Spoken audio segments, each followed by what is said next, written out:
Good afternoon and welcome back into Valley News Now. Adam Shelf with the Moon Man. Eric Moon, how are you, buddy? Doing great, bud. How are you? Good, good. Happy New Year. Happy New Year. Merry Christmas. Yes. I want to give you a Merry Christmas, but I'm giving you another one post-Christmas, too. Happy holidays to everybody. Absolutely. And it's been just a gift that keeps on giving, the NFL season. We're talking about the Lions and the Vikings battle for the NFC North crown on the line.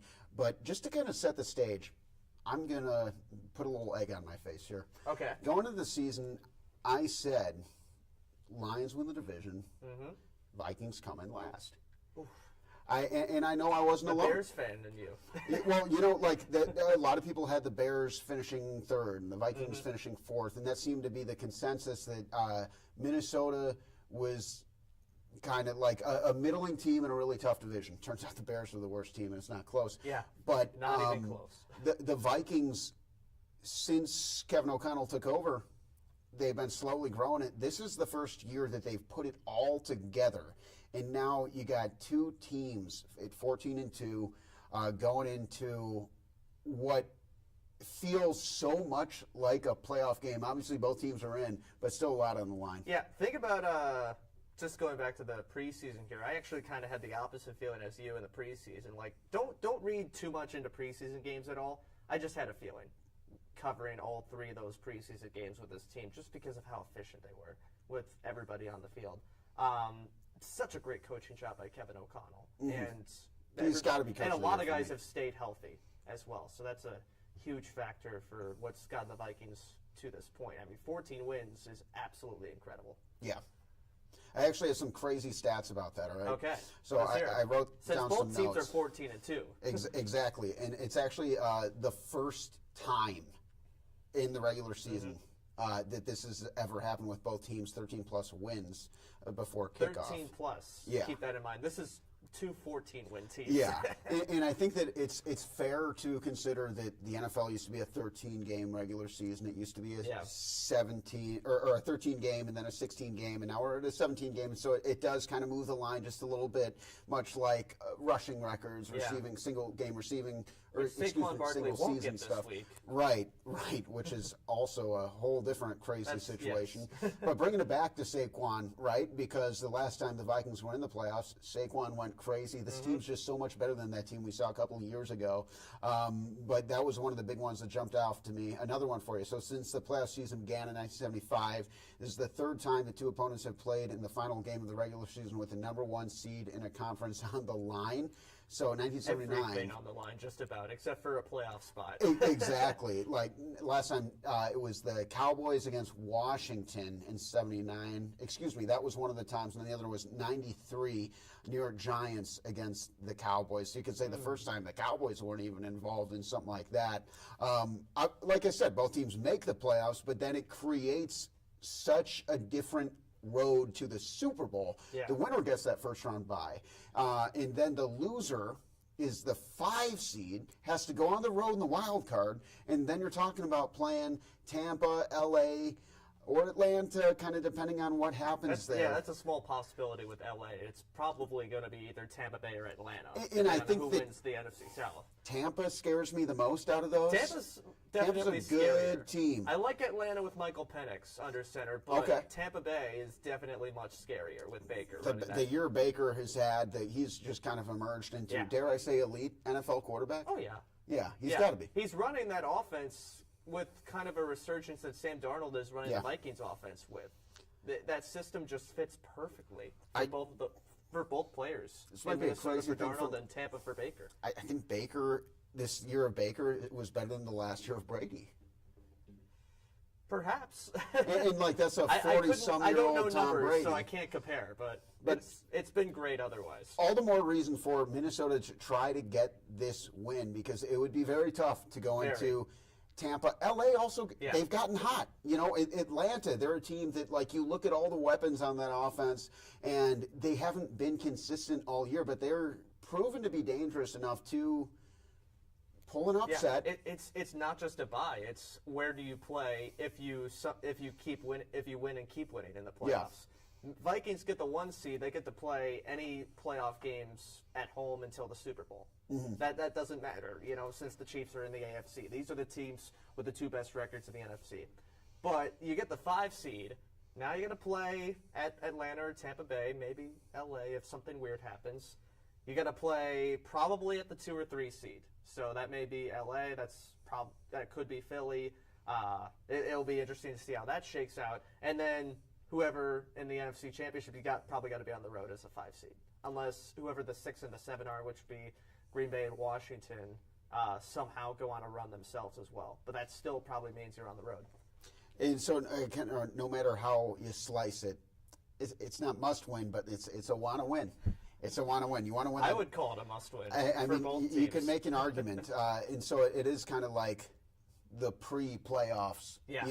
And I think what's so fun about this matchup is just 2 absolute juggernauts offenses, kind of similar offenses because they're both teams that can pound you on the ground. I do give the edge for rushing attack to Detroit, but I know even without David Montgomery, because Jahmyr Gibbs with an absolutely stellar season, over 1,200 yards. I've always loved his game ever since he played at Georgia Tech before he even transferred to LA. Oh wow, going deep in the history there, and he's a great receiving back, and I think that he was advertised to be this great receiving back coming into the NFL draft, but he is an awesome running back. He's not just a flash guy.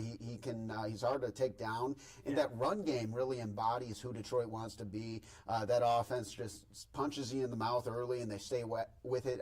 They kind of embody the coach, Dan Campbell, and then you look at Minnesota and Sam Darnold. I remember when they made that signing, and I was like, okay, you know what?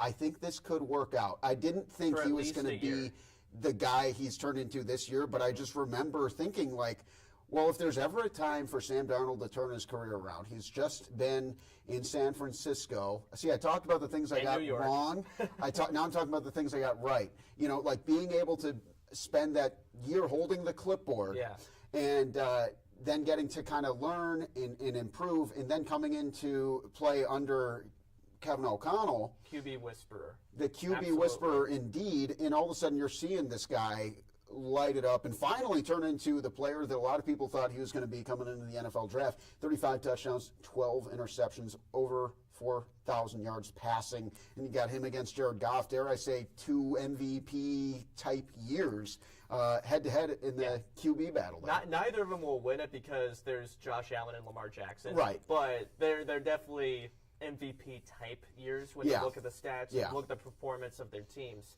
It's interesting you brought up the Detroit running game. Minnesota has a pretty good running game. Oh, absolutely, they do. But they don't rely on it as much with how well Sam Darnold's playing. It's almost like that short passing game kind of gets him into a rhythm, and then you hit the deep bombs. You hit JJ deep. You go to Addison for 20, 30 yards. You go to even Jalen Naylor on some of the Hawkinson now that he's gotten healthy. It just opens up everything on the field, it seems like, for Minnesota. And we've seen that all year long. And it's really proved, thinking back to last week's game against the Packers, it really opened up in the third quarter, especially, in part because they were able to create those spaces across the field for Sam Darnold to throw to. Now, Packers really, both times they played, actually kind of got in a hole early, but then kind of came back against Minnesota. Do you think that should be a concern for Vikings fans, that they might not be a team that can finish the job if they do get an early lead against this opponent or another throughout their playoff battles? Maybe, but I don't think it's as... We haven't seen that blow up in their face yet. They haven't blown it. Yes, they haven't blown it at this point, which, I mean, that's pretty good already for the Vikings. Kind of a low bar when you get that lead. Yeah. But you want to get the win, right? And that's the bottom line right now. But, yeah, I mean... It can be a bit concerning when you give up those points late, but we've seen that a little mostly with the Packer games, though. I haven't seen that a lot this year. Yeah, and the Packers, I don't know, it's kind of one of those big rivalries where you almost throw a lot of the numbers and records out the window because those games just get weird by default. And I'm inclined to trust the Minnesota defense a lot more this year than in years past. The way Brian Flores runs that defense and calls it has been fantastic all season long. There have been about 3 or 4 games. Remember, Sam Darnold and that offense has not been perfect this year. No. 3 or 4 games where the defense completely bailed them out, and it didn't matter who they were facing in those games, such as the Jets, for example. That's the one I think of in London, where that wasn't the best game for the Viking offense. But they got a pick 6 from Van Ginkel and some really great plays, including that game-ending interception from Shaq Griffin.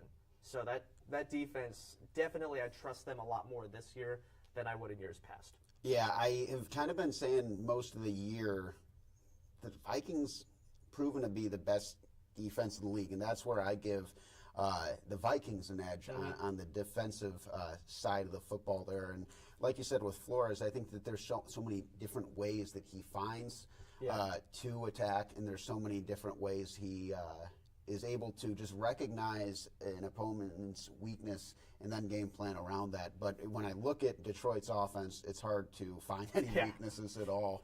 But when I look at the Lions right now, the obvious weakness is injuries. Yeah, it's definitely the obvious weakness because in their defense, they're missing quite a number of guys. I mean, just going down the list, a whole bunch of guys on IR. It's been piling up throughout the season, especially November and December. And it really started with Aiden Hutchinson. Yeah. Like, his status was updated officially on IR in mid-December, but he was out long before that with that horrible injury. But it hasn't been Hutchinson. It hasn't just been Hutchinson. It hasn't just been David Montgomery. They're missing quite a few guys. Ali McNeil. Yeah. That's a huge one. And that's where it's like the Vikings are going to be able to know that they can. Well, I mean, I don't know. I shouldn't even say that. There are areas where they can't exploit if they execute. Yeah. I think that's the best way to put it. The Lions' depth is going to, I think, is still like so stout that I don't want to say, oh, we'll just pound them up the gut. Throughout this year. And I everyone's think answered the bell. I think Monday night's game in San Francisco was a perfect example.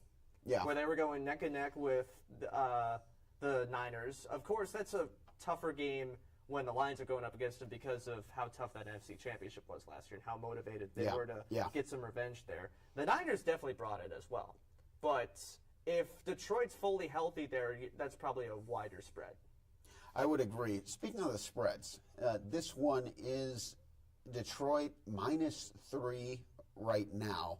One thing that kind of jumped off the page at me is the over-under is 55.5. Dare I say this is one that feels like an over. I know that's a high mark, but I see what Detroit and San Francisco just did. I see what happened with Minnesota and Green Bay. I keep in mind that, like we said, both these offenses are so explosive, and Detroit's defense is got a lot of injuries. It kind of feels like one that could wind up being like a 31-28. I'll give you another couple of examples here. You say 31-28. Final score of this game in I want to say week 5, week 6 earlier this year, whatever it was.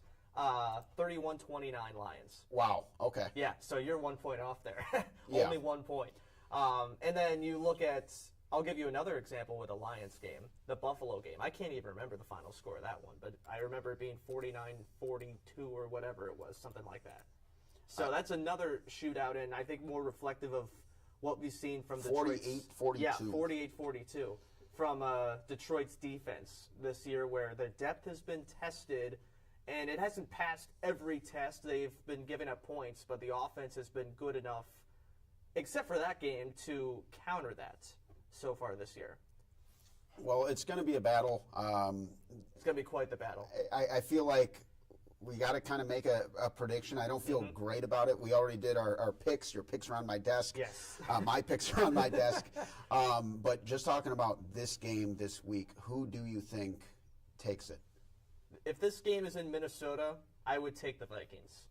I'm going to go with the Lions here, but obviously close.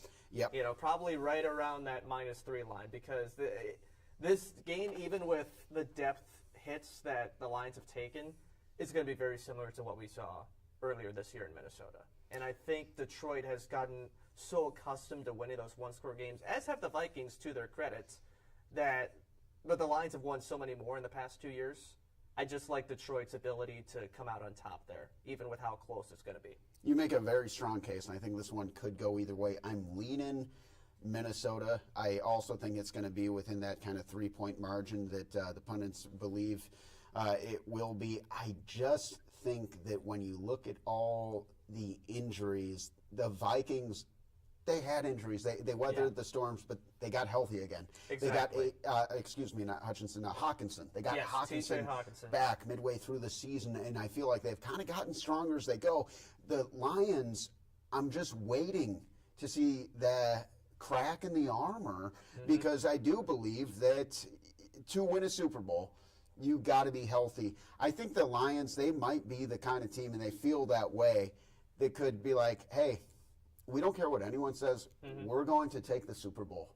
Yeah. And you look at that is the attitude that team has. It really is. No matter what. I think though that this week belongs to the Vikings. I think that they're just going to be able to be a little bit healthier. But these are two teams I think are, dare I say, my favorites to come out of the NFC. It's a full-on 50-50 shot. Yeah. For this game, for who comes out on top. It's going to be coming down to the wire on Valley News Live, we should mention, on Sunday nights. So that's going to be very fun for us to watch. Think about all the people watching that are not only Viking fans but also Bison fans, whether you're here in Fargo this weekend or down in Frisco. Yeah. That's going to be a really fun 24, 28 hours, right? yeah, absolutely. And I think it's the two best teams in the NFC. Yes. On Saturday, on Sunday, and then on Monday you have the two best teams in the FCS. Yeah. So it's going to be a outstanding fun time for football football to watch. Awesome. Thank you guys so much for joining us on Valley News Now. We'll see you next time. Enjoy all the games this weekend and have a happy